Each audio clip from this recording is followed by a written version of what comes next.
Olá, seja bem-vindo a mais um Debate Legal. Meu nome é Charlie Fonseca. Você gostaria de saber um pouco mais sobre a advocacia empreendedora? Pois é, advocacia empreendedora é o tema da nossa conversa de hoje, gravada aqui no Célia Hotel, que fica na Orla de Atalaia. E a gente recebeu aqui o advogado Norman Araújo. Ele que, depois que formou em Direito, resolveu abrir o seu próprio escritório de advocacia e tem várias e várias dicas para ser um advogado empreendedor e que você, se acompanhar o vídeo todinho, vai ficar sabendo de todas elas.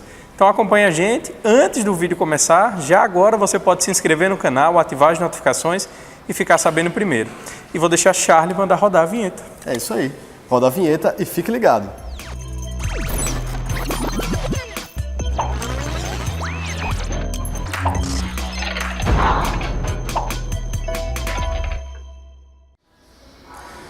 Olá, internautas, sejam muito bem-vindos a mais um Debate Legal. E no programa de hoje a gente recebe aqui o advogado Norman Araújo.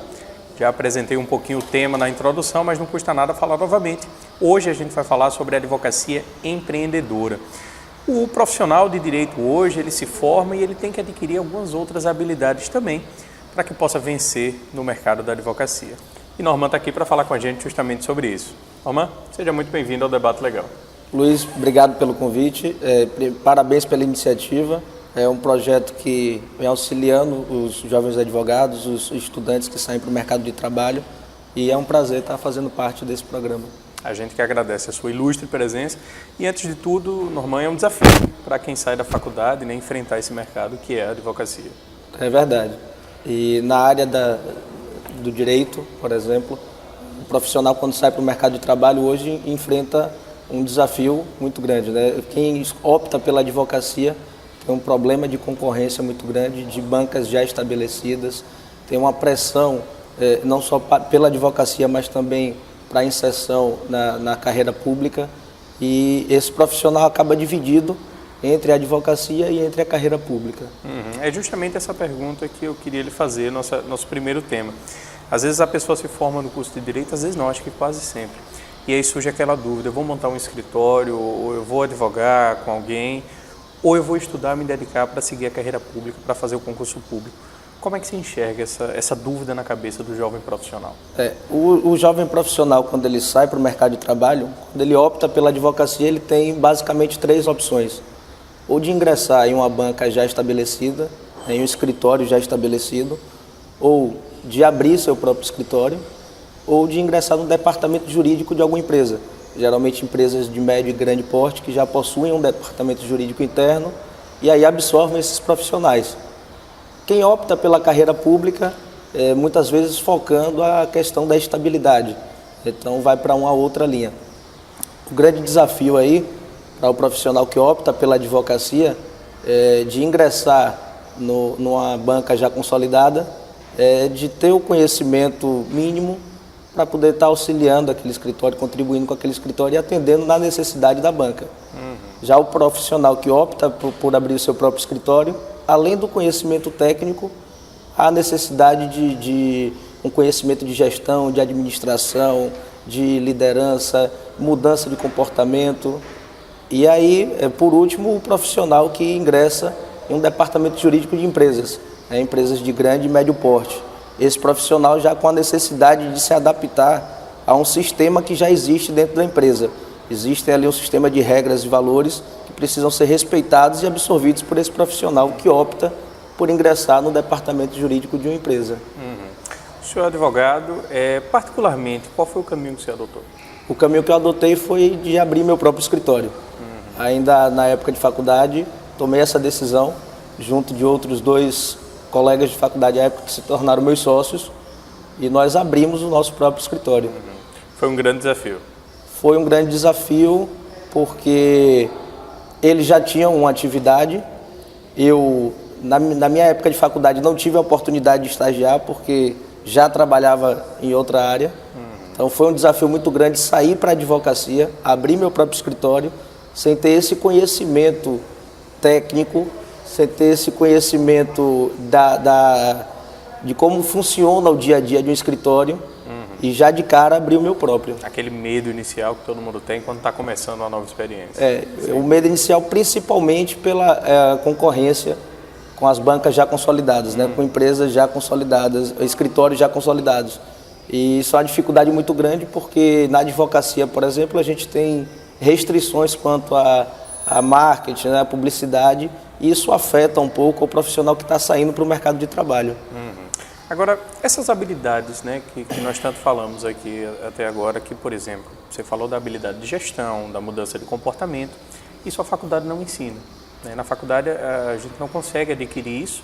Quando muito, no estágio de prática jurídica, você consegue ter alguma coisa, mas não tudo. Onde é que o profissional pode buscar isso? A universidade, o mundo da universidade, ela não prepara o profissional para ser empreendedor. Ela não prepara o advogado, ela não prepara qualquer profissional de outra área que seja para ser um empreendedor. Ela prepara para ter uma formação curricular. E essa educação suplementar de empreendedorismo pode ser buscada através do Sebrae, que tem uma série de programas de capacitações, de cursos para quem pretende empreender, inclusive na área jurídica. Na área jurídica, a OAB de Sergipe é uma referência a nível nacional para a jovem advocacia, para os profissionais que têm até 5 anos de advocacia, porque tem uma série de programas também e capacitações para auxiliar esse jovem profissional. O advogado, quando é inserido no quadro da OAB, ele já passa por uma formação que prepara ele, inclusive, para administrar o seu escritório. Existem capacitações dentro da OAB, dentro da ordem aqui de Sergipe, que auxiliam esse profissional. E de forma complementar também leituras de livros na área de administração, de gestão, de liderança, de gestão do tempo. São materiais que auxiliam bastante. Agora, um dos grandes desafios realmente de quem está iniciando, além de ter esses conhecimentos, é como efetivamente se inserir. Porque não adianta nada você saber gerir, você ser um líder se você não tem uma divulgação do seu serviço. E como você bem falou, quanto à publicidade, né, em relação à publicidade da advocacia, o Código de Ética da OAB ele tem algumas normas definidas.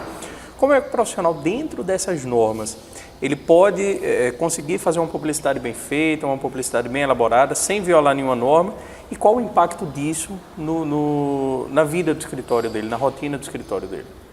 Em relação ao Código de Ética, a restrição é de propaganda que dê caráter comercial, que mercantilize a profissão. Então, a publicidade permitida é aquela que tem um direcionamento informativo. E enquanto ao profissional que dê informações pessoais e curriculares dele. Então, essa é a publicidade permitida dentro do Código de Ética dos advogados, da advocacia. E o profissional hoje tem a oportunidade de explorar essa publicidade através das redes sociais, que abrange um público muito grande, ilimitado. Então, o que é muito utilizado hoje pelos profissionais que são lançados no mercado é a criação de páginas nas redes sociais com informações acerca de diversos temas. Na advocacia, vai explorando essas informações. Agora, hoje em dia, por exemplo, você está se especializando em direito tributário, né? Muito provavelmente atua de forma predominante nessa área, passará a atuar também. Existem muitos jovens advogados que ficam naquela dúvida: eu vou ser meio que um clínico geral, digamos assim, eu vou ter que atuar em tudo, ou eu vou me especializar numa área, vou focar naquilo, vou atender só aquilo. E se o profissional opta por essa segunda situação, ele se especializa, por exemplo, no direito de família, e aí chega uma causa para ele de direito do consumidor. Como é que funciona o sistema que muitas vezes muitos profissionais adotam de parcerias? Por exemplo, eu tenho um escritório especializado nisso, mas algum colega, ele atua em alguma outra área e aí nós fazemos esse intercâmbio. Você enxerga isso como positivo? Você vê muito isso na prática? Bom, Luiz, a tendência hoje é de buscar especialização. Então, não há mais tanta predominância dos profissionais generalistas, daqueles escritórios que pegam todos os tipos de causa. Até a própria concorrência foi afunilando isso, para que os profissionais fossem buscar especializações de forma a atender com maior capacidade, maior técnica os clientes. Então, na área do direito, existem inúmeras áreas. É muito complicado um escritório conseguir atender todas essas demandas. Geralmente acontecem esses esquemas de parceria. E, sob a ótica do cliente, eu acredito que ele só tem a ganhar. Porque desde que haja respeito na relação, que haja realmente a especialização, a capacidade técnica para prestar aquele serviço, não vejo mal nenhum no esquema de parceria, em tratar com outro escritório que tenha competência suficiente para atender a demanda daquele cliente.